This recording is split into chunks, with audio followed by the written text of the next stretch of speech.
फिर क्या करना है? भक्ति करना है। भक्ति स्वतंत्र ज्ञान की खानी, बिन सत्संग न पावे प्राणी। भक्ति स्वतंत्र है और ज्ञान की खदान है।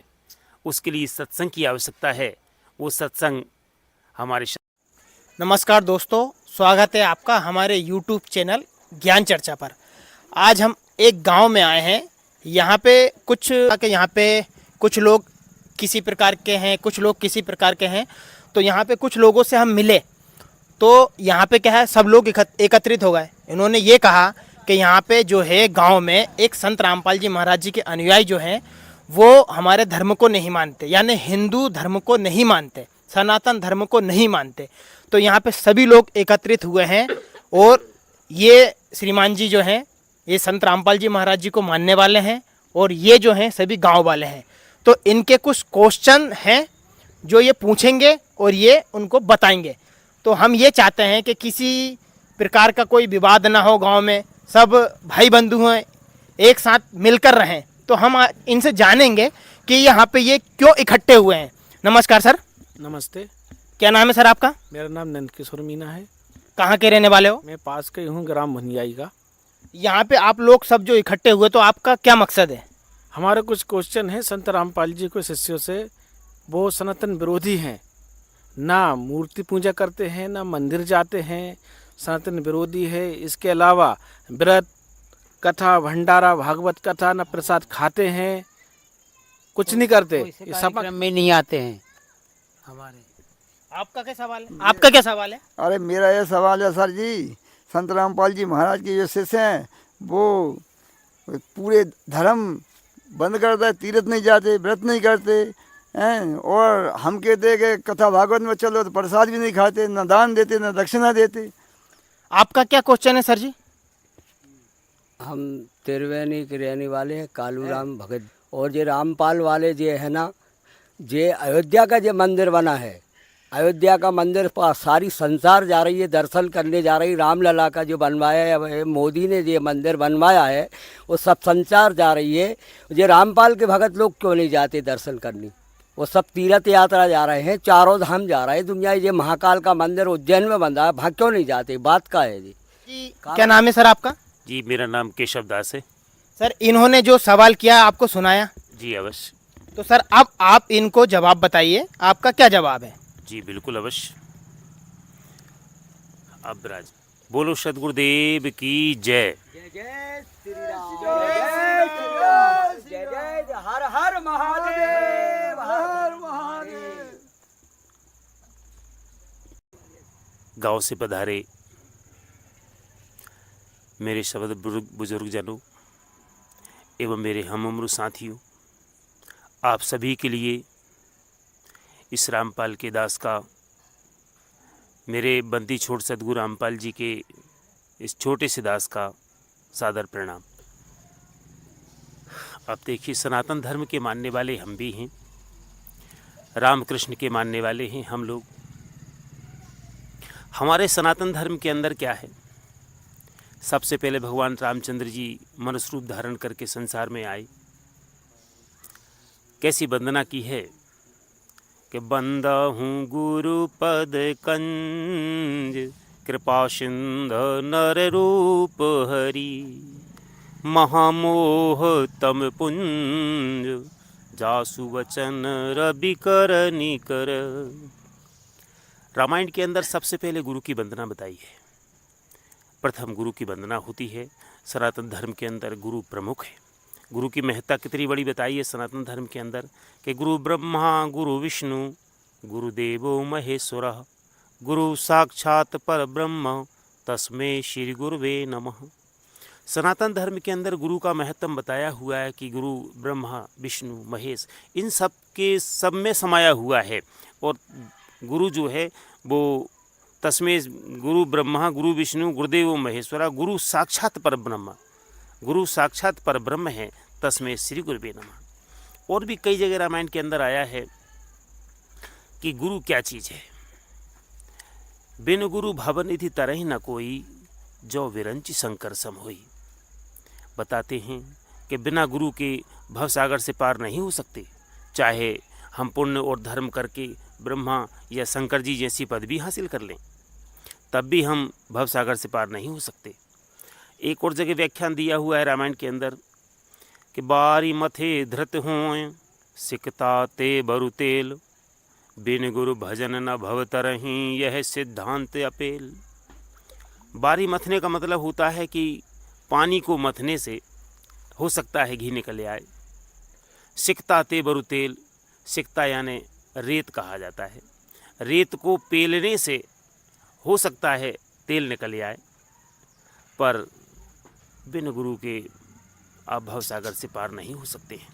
ये सिद्धांत अपेल है। सनातन धर्म के अंदर एक प्रसंग आता है।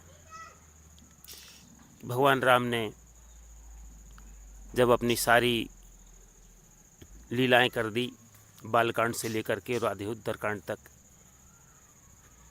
सब कुछ उन्होंने किया। रामायण का सार मैं आपको बताता हूँ। उस रामायण के सार में बताया हुआ है कि शुरू से लेकर के और आखिरी तक भगवान ने किस प्रकार से कौन कौन सी क्रिया की हैं। कि आदौ राम तपोवनाद्विगवनं हत्वा मृगा श्रीकांतनम वैदेही हरणं जटायुमरणं सुग्रीवसंबाधितं बाली निरधिलं समुद्रतरणं लंकापुरी दाहनं पश्चात रावण कुंभकर्ण हननम एतत्व श्री रामायणम। सज्जनों, सभी लोग केवल रामायण का इतना सार ही जानते हैं। भगवान आए, विश्वामित्र ले गए, अहिल्या का उद्धार किया, जनकपुर पहुँचे, सीता विवाह के घर आए, माँ के द्वारा वनवास दे दिया गया, सीता का हरण हुआ, तत्पश्चात सीता की खोज हुई, रावण कुंभकर्ण का वध किया और माँ जानकी को लेकर के रामचंद्र जी घर आ गए। बस इसी को सब लोग रामायण समझते हैं, यही सब कुछ चरित्र समझते हैं। जबकि रामायण में क्या लिखा हुआ है, सनातन धर्म के अंदर क्या लिखा हुआ है, सनातन धर्म का एक पार्ट से रामायण भी है कि इसके अंदर लिखा क्या है, उस पर हमें गौर करना है। भगवान ने क्या कहा है हमसे, एक बात पर गौर करें। एक स्वामी जी का व्याख्यान आया हुआ है जो सनातन धर्म के ही हैं। उन्होंने कहा है कि जब अखंड भारत था तो अखंड भारत कितना बड़ा भारत था, ईरान, इराक, गढ़ गजनी, अमेरिका तक, पाकिस्तान, बलूचिस्तान, भूटान, नेपाल सब भारत में था। किसी एक विदेशी राइटर ने इस बारे में प्रश्न किया कि हिंदुस्तान की वो हिंदू जाति लुप्त कैसे हो गई, कम कैसे हो गई, क्या वजह रही, जबकि मुसलमानों के विश्व के अंदर 58 देश हैं,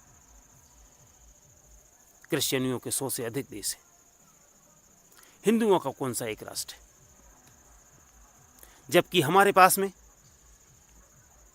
रामायण, गीता, भागवत, वेद जैसे सदग्रंथ और राम और कृष्ण जैसे आदर्श पुरुष हैं। इसके बावजूद भी हमारा पतन कैसे हुआ, हम सुकुड़ के कम क्यों रह गए। स्वामी जी ने कहा हमसे गलती कहाँ हुई। हमने राम और कृष्ण के नाम पर बड़े बड़े मंदिर बनाए, खूब आरतियां करी, खूब व्रत रहे, खूब तीर्थ गए, एक से एक बड़े भंडारे किए, हमने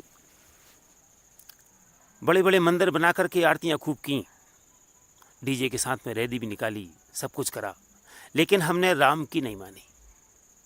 हमने कृष्ण को माना पर कृष्ण की नहीं मानी। हमने रामायण की तो मानी, रामायण को मानी पर रामायण की नहीं मानी। रामायण में क्या लिखा है हमें पता नहीं। हमने अखंड रामायण के पाठ किए, अखंड रामायण के पाठ 24 घंटे में पूरा करना है, क्या लिखा है हमें पता नहीं। हमें जो पंडित जी ने विधान बता दिया, हम उसके अनुसार बस पढ़ के फुर्सत हो गई। रामायण सुना रहे हैं, ये रामायण तुम पढ़ रहे, फिर जो मंदिरों में क्यों नहीं जाओ, ये कह रहे हैं हम मंदिर में जाने चाहिए तुम्हारे का जी है, भागवत कथा करो, है शिव पुराण पढ़ो, मंदिरों में जाओ, क्यों नहीं जा रहे, बात का कारण क्या है आपको।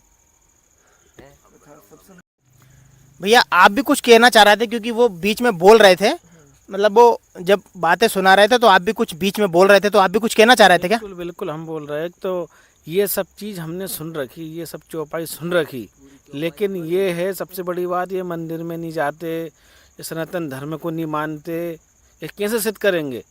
सिद्ध करके हमें बताए। अच्छा, इनको सिद्ध करना है कि सनातन धर्म को ये मानने वाले हैं या नहीं। बिल्कुल। तो श्रीमान जी अब आप बताइए, अब आपके ऊपर है बात कि सनातन धर्म को कैसे मानते हैं लेकिन आप? परमात्मा ने ऐसा ज्ञान दे रखा है कि अब जम किंकर कर जोड़ चले तिस देख रे। हमारे परमात्मा की बात बता रहे हैं।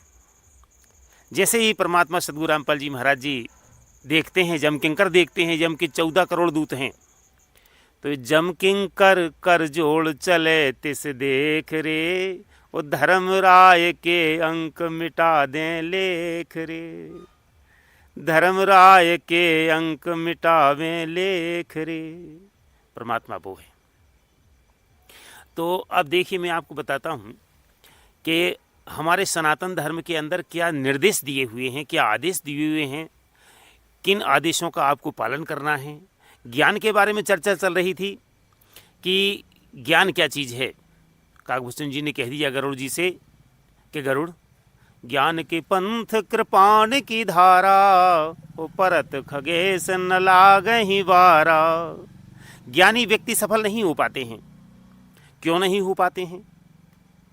काकभूषण जी बताते हैं, रामायण में कहा है कि ज्ञान पुल्लिंग है और माया स्त्रीलिंग है। माया के द्वारा की हुई, माया को देख करके, सीधे शब्दों में हम यूँ कहें कि माया को देख करके ज्ञान लोभ उस पर ललायत हो जाता है, उसे देख करके अपने पद से गिर जाता है। ज्ञान पुरुष है और माया स्त्री है। पुरुष स्त्री को देख करके मोहित हो जाता है, तो जैसे ही ये मोहित हुआ तो ये अपने भक्ति मार्ग से गिर जाता है। रामायण कहती है कि ज्ञान के पंथ कृपाण की धारा, परत खगेश न लागहि बारा।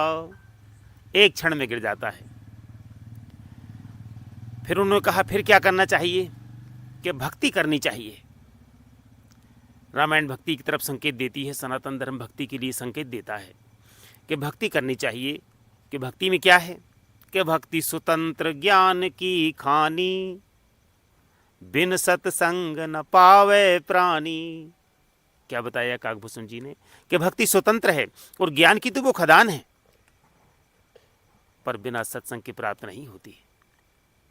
काकभूषण जी बोले कि हे गरुड़राज, हे पक्षीराज, गौर करके देखिए कि भक्ति में किसी भी प्रकार के कोई प्रयास की आवश्यकता नहीं है। कहूँ भक्ति पथ कवन प्रयासा, नहीं जप तप तीरथ उपवासा। देखिए, ये सनातन धर्म के मानने वाले हमारे भाई बंधु जो हैं, वो ये बताते हैं कि ये रामपाल जी के भगत जो हैं, ये तीर्थ करने नहीं जाते हैं, तप नहीं करते हैं, मंदिर नहीं जाते हैं, किसी प्रकार का और अन्य धार्मिक अनुष्ठान नहीं करते हैं। उसके लिए रामायण स्पष्ट मना कर रही है। क्या कह दिया उन्होंने? कहूँ भक्ति पथ कवन प्रयासा, नहीं जप तप तीरथ उपवासा। रामायण में स्पष्ट कहा है कि ना तो जप, न तप, तीरथ, न उपवास। भक्ति करने वाले प्राणी के लिए इनमें से किसी भी चीज की आवश्यकता नहीं है। कहूँ भक्ति पथ कवन प्रयासा, और नहीं जप तप तीरथ उपवासा। सब खंडित किया है, सब मना किया है। और हमारे सनातनी भाई जो हैं, ये सब यही कर रहे हैं। जप करना, तप करना, तीर्थ करना, व्रत करना, क्या कड़वा चौथ, क्या ग्यारस, क्या दूज, तीज, चौथे, पंचमी, कोई तिथि बाकी नहीं है। आपसे ये समझ लो, किसी ने कह दिया मंगलवार का व्रत, तो मान मंगल को शुरू कर दा, गुरुवार को शुरू कर दा, जबकि ये सारी साधनाएं शास्त्र सनातन धर्म के विरुद्ध हैं। रामायणी काटती है इसके लिए। काकभूषण जी ने फिर कहा है कि कहूँ भक्ति पथ कवन प्रयासा, और नहीं जप तप तीरथ उपवासा। फिर क्या करना है? भक्ति करना है। भक्ति स्वतंत्र ज्ञान की खानी, बिन सत्संग न पावे प्राणी। भक्ति स्वतंत्र है और ज्ञान की खदान है।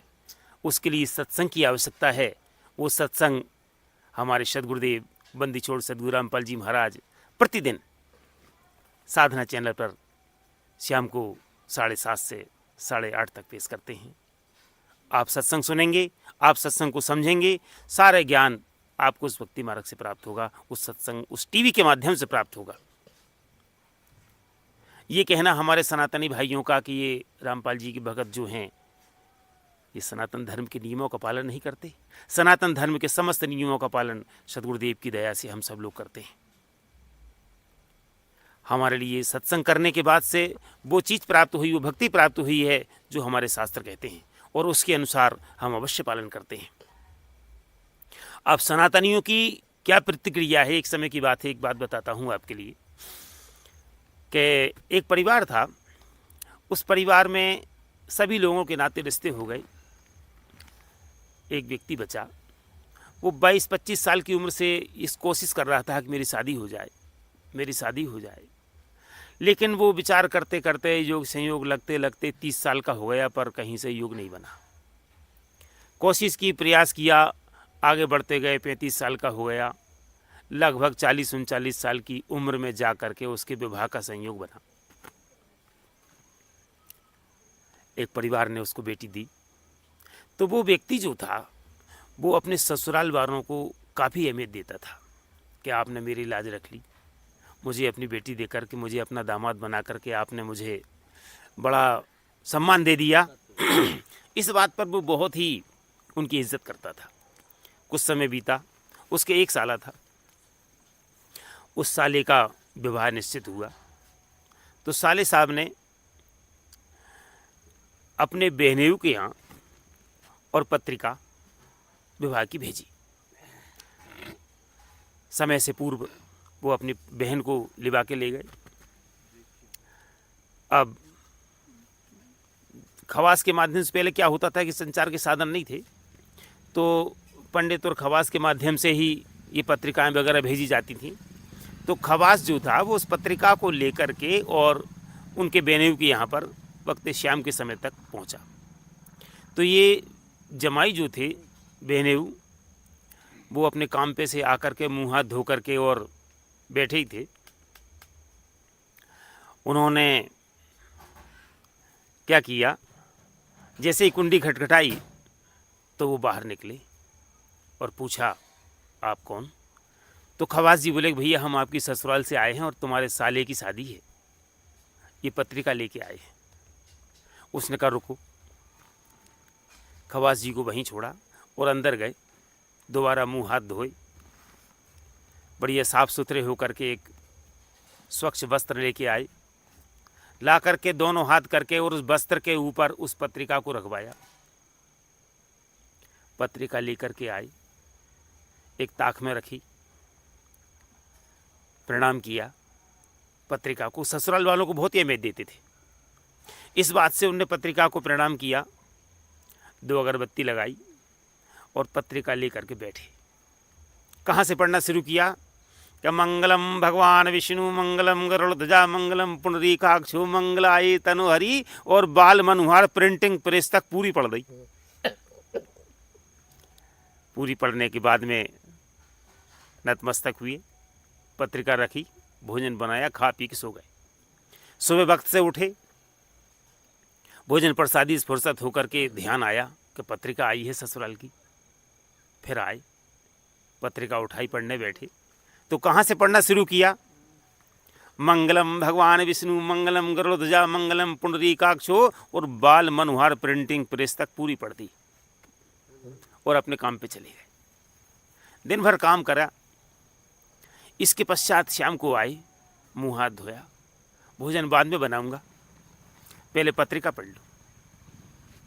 मुँह हाथ धोने के बाद में अगरबत्ती लगाई, बाकायदा पत्रिका उठाई, पढ़ने बैठी। कहाँ से पढ़ी? मंगलम भगवान विष्णु मंगलम गरुड़ध्वजा मंगलम पुंडरीकाक्षो बाल मनोहर प्रिंटिंग प्रेस तक पूरी पढ़ दी। इस प्रकार से प्रतिदिन का सिस्टम बना लिया उन्होंने। काम पे जाने से पहले और आने के बाद सुबह शाम दोनों टाइम पत्रिका पढ़ते। समय बीतता गया और शादी निकल गई। जब ब्याह निकल गया, ब्याह के 5-6 दिन बाद में साले ने विचार किया, यार बेनेऊ साहब आते ज़रूर, पर कोई बड़ी भारी गड़बड़ हो गई, इस वजह से बेनेऊ ब्याह नहीं आए, शादी में नहीं आ पाए। तो वे सुबह से निकले घर से, एक कान के बरोबर डंडा हाथ में लेकर के चल दिए। चलते चलते शाम को आए तो इनके बेनऊ साहब जो थे वो काम धाम से आके और मुंह हाथ धो करके और पत्रिका पढ़ने ही बैठ रहे थे। इतने में कुंडी खटखटा दी। तो पत्रिका हाथ में लिए हुए और बाहर आए। कुंडी खोली तो देखा साले साहब। अरे उन्होंने कहा आइए आइए आइए साले साहब आइए, बस तुम्हारे यहाँ के विवाह की पत्रिका ही पढ़ने बैठ रहा था और आप आ गए। बैठे साले साहब ने कहा कि बेनऊ साहब और बात तो बाद में होंगी, पहले तुम ये बताओ कि तुम विवाह में आए क्यों नहीं। तो बेनऊ साहब पूछ रहे तुझे बता ब्याह है कब को।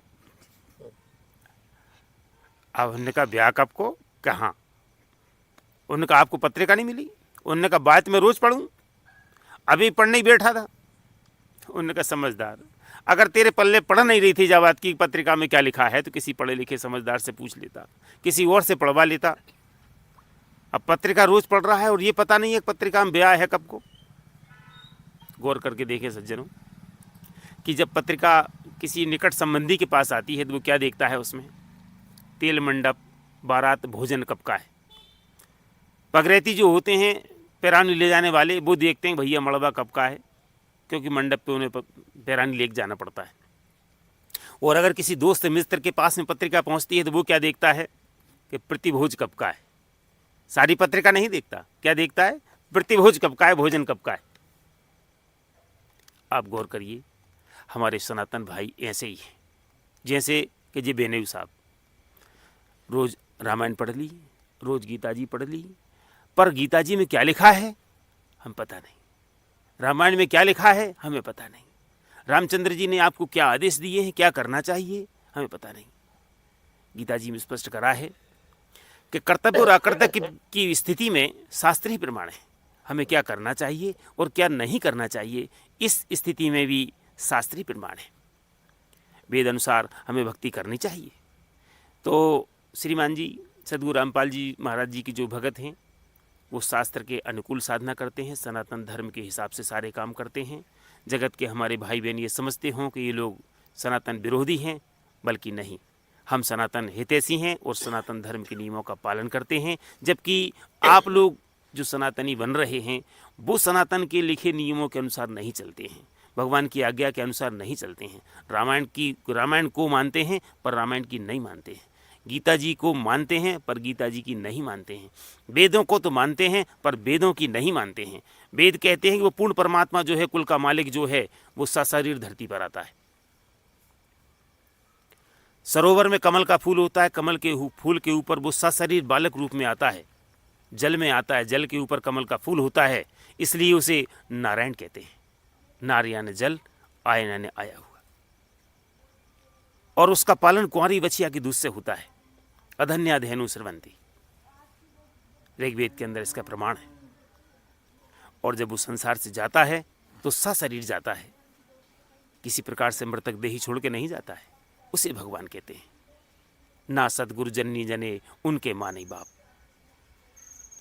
तो सद्गुरु रामपाल जी महाराज जी के जो भक्त हैं वो शास्त्र अनुकूल साधना करते हैं और सनातन धर्म के मानने वाले कहते तो हैं कि हम सनातन धर्मी हैं, पर वास्तविकता ये है कि सनातन धर्म के ग्रंथों के अनुसार इनकी कोई प्रतिक्रिया नहीं होती है, कोई क्रिया नहीं होती है। सत साहिब। तो दोस्तों देखा आपने कि संत रामपाल जी महाराज जी के अनुयायी जो थे उन्होंने पूरा विस्तार पूर्वक इनको समझाया। अब हम इनसे जानते हैं कि इनकी समझ में आया या नहीं। तो पंडित जी इन्होंने जो बताया ये सही बताया कि गलत बताया? वो जे सही तो बता रहे हैं, मगर एक बात ये पूरी रामायण में ये बता रहा है, तो फिर मंदिर में क्यों नहीं जाते? बात ये है, क्यों नहीं जाए? बात क्या है? बात तो पूरी रामायण की बता रहे हैं, तो ये जानी चाहिए नहीं इन्हें मंदिरों में। तो इन्होंने यही तो बताया, पूरा प्रमाण करके बता दिया।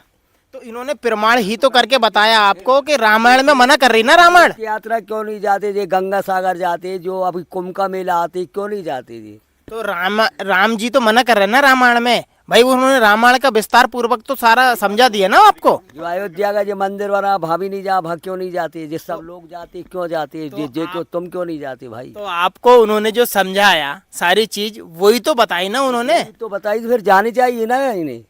वो आपके समझ में नहीं आया भैया, आपके कुछ लोगों के समझ में आया क्या? समझ में तो भगत जी आ गया। हम तो संत रामपाल जी महाराज से नाम दीक्षा लेकर और अपनी भक्ति करेंगे। आपके समझ में?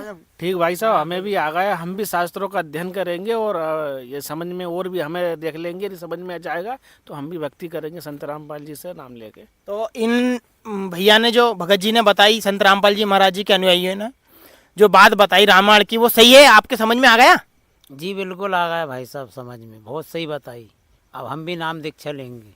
तो देखिए दोस्तों, संत रामपाल जी महाराज जी के अनुयायी द्वारा इनको पूरा प्रमाण सहित ज्ञान बताया और शास्त्रों के अनुसार जो भक्ति हमें करना चाहिए, जो सनातन धर्म के हितैषी हैं, उस प्रकार सारी बातें इन्होंने बताई है। हम इनका मतलब जो कहने का है कि ये मंदिर में क्यों नहीं जाते, मतलब आप संतुष्ट नहीं हुए इस चीज़ से?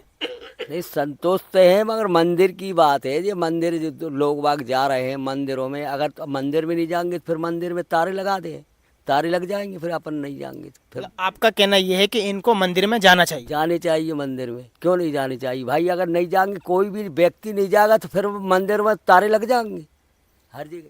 तो श्रीमान जी, अब आप इनका क्वेश्चन का आंसर दीजिए। ये एक ही रट लगाए बैठे हैं कि आप मंदिर में क्यों नहीं जाते हैं, तो बताइए आप। देखिए भगत जी, एक बात है, हमारे लिए पत्रिका में निर्देश दिया है कि आपको 3-4 तारीख दिन बुधवार 11 बजे से और 4 बजे तक भोजन है। तो हमें 11 बजे से और 4 बजे तक के भोजन के समय में पहुंचना है, तो ही नुक्ति पुड़ी मिलेगी। और आपने यदि उसकी आज्ञा का पालन नहीं किया है तो आपको नुक्ति पुड़ी नहीं मिलेगी। हमारे धर्मशास्त्र जो कहते हैं उनके अनुसार यदि हमने भक्ति नहीं करी, अपने मनमाने आचरण किया, अपने मन से जहाँ मन करा आपका 2 ईंट लगाई, 1 पत्थर रखा, लाल पीला कर दिया और भगवान बन गए। अब तुम कह रहे आ जाओ, आप कह रहे हैं कि साहब यहाँ हमने फलाने देवता बैठा रहे हैं, आप आ जाओ, जबकि शास्त्र इस बात का खंडन करता है। एको ब्रह्म द्वितीयो नास्ति, भगवान एक है, 2 नहीं। जब एक भगवान है तो एक भगवान है कौन? आपने अपने हिसाब से मंदिर में बिठा लिए। आपके तो गंगा गए गंगाराम, जमुना गए जमुनाराम। जिस तीर्थ में पहुंच गए वही आपका नाम हो गया, वही आपका भगवान हो गया, जबकि शास्त्र इस बात के अनुकूल नहीं है, जबकि शास्त्र कहता है कि ये गलत है। इसलिए हमें मंदिर की बात कर रहे हैं तो मन धन अंदर, सबसे पहले गौर करके देख लीजिए, मन धन अंदर, मन के अंदर है मंदिर। अगर मन के अंदर मंदिर है, उसमें तूने दीपक जलाया नहीं और बाहर के ईंट मट्टी पत्थर से बने हुए मंदिर में तू दीपक जलाता है, तेरा हृदय ठीक नहीं हुआ। उन्होंने कहा वृथा क्यों खोवो जीवन सार, जरा गौर करके देखिए, आप जीवन के सार को व्यर्थ बर्बाद कर रहे हैं। गया द्वारका जगन्नाथ काशी बद्री केदार, और तीर्थ कर नहाए तुम हर दिन हर पौड़ी हरिद्वार। वर्ष में जितने व्रत सब कीने, निर्जल निराहार, और रुद्राक्ष तुलसी की माला फेरी रोज 1000। पर मन जो का त्यों नाच नचावे, भर में भोगन लार, वृथा क्यों खोवो जीवन सार। आप अपने जिंदगी के सार को बर्बाद ना करें। मानुष जन्म दुर्लभ है, मिले न बारंबार, उत्तर वर्ष से पत्ता टूट गिरे, बहुर न लगता डार। आप शास्त्र विधि को त्याग करके मनमाना आचरण करते रहोगे, अपने मन से जितने चाहो उतने देवी देवता बना के सब तुम्हारे हितैषी हो जाएंगे, कोई नहीं होगा। ये सब अपने किए कर्मों का फल आपको देंगे, इससे अधिक कुछ नहीं दे सकते। इसलिए आपको शास्त्र विधि अनुसार साधना करनी चाहिए। और ये मंदिर और मस्जिद, इनमें भगवान नहीं है। भगवान कोई पशु नहीं है जिसे मंदिर में पुजारी ने बांध दिया। भगवान बेहरा भी नहीं है कि मुल्ला चढ़ के और मस्जिद पे बाग सुना रहा है। कांकड़ पत्थर जोड़ के मस्जिद लई बनाए और ताऊ पर मुल्ला बाग दे, क्या बहरा हुआ खुदाए? ये सब शास्त्र विधि को त्याग करके मनमाने आचरण है। इन आचरणों को छोड़ो और शास्त्र अनुकूल साधना करो। सतगुरु रामपाल जी महाराज जी की शरण में आओ, नाम लो और अपना कल्याण कराओ। सत साहिब। तो सर आप संतुष्ट हैं अब? आ गई समझ में, बिल्कुल बिल्कुल करेंगे। ठीक है, मतलब ये सही साधना कर रहे हैं? धन्यवाद। हाँ, सही साधना कर रहे हैं। देखा सर आपने कि संत रामपाल जी महाराज जी के जो अनुयायी थे, उन्होंने सब सवालों के इनके जवाब दिए और ये संतुष्ट हुए। नमस्कार सर। तो क्या बोल रहे थे अभी आप? थोड़ा पूछिए इनसे, क्या पूछ रहे थे? भक्ति कैसे करनी चाहिए? बताइए श्रीमान जी, इनका कहना है कि भक्ति कैसे करना चाहिए, कैसे करना चाहिए भक्ति? अब भक्ति भगत जी शास्त्र अनुकूल करनी चाहिए। शास्त्र अनुकूल भक्ति का मतलब होता है जो हमारे शास्त्र कहते हैं उसके अनुसार भक्ति करना चाहिए। जब आप शास्त्र के अनुसार भक्ति करोगे तभी आपके लिए फल प्राप्त होगा, तभी आपको सिद्धि प्राप्त होगी, तभी आप अपने भगवानों के सामने मुंह दिखाने लायक बनोगे। और अगर आपने भगवान की आज्ञा का पालन नहीं करा तो उनके सामने तुम क्या मुंह दिखाओगे? आप गौर करके देख लो, एक मुकदमा चल रहा है आपका, एक मुकदमा आपका चल रहा है, उसके बारे में आपको जानकारी है? नहीं है तो हम बताते हैं। कुछ कह रहे थे आप? नहीं, सही है ये बात। बोल रहा सही है बात। देखिए, आपका एक मुकदमा चल रहा है बड़ी अदालत में, उसके बारे में थोड़ा हम आपको भी याद दिला दें कि आप गौर कर लेना। मुकदमे का कर ले रे इंतजाम, पेशी में ढील नहीं है। एक दिन पेशी आपकी आने वाली। छोड़ जाएगा चमन किले को, बदली होगी और जिले को। छोड़ जाएगा चमन किले को, बदली होगी और जिले को। वहाँ तेरी कोई वकील नहीं है, मुकदमे का कर ले रे इंतजाम, पेशी में ढील नहीं है। जज वहाँ काए सा नादानी, सत का न्याय चुकाता दानी। जज वहाँ काए शाह विज्ञानी, सत का न्याय चुकाता दानी। वहाँ तेरा कोई वकील नहीं है, मुकदमे का कर ले रे इंतजाम, पेशी में ढील नहीं है। इंतजाम कर लीजिए, आपकी पेशी आने वाली है और आपको भक्ति करना होगी, और भक्ति आपको शास्त्र अनुकूल करना होगी। अब बता रहे हैं वो एक बात देखिए, भगवान ने आपको बताया भक्ति कैसे करनी चाहिए। प्रथम भगति संतन कर संगा, दूसर रति प्रभु कथा प्रसंगा।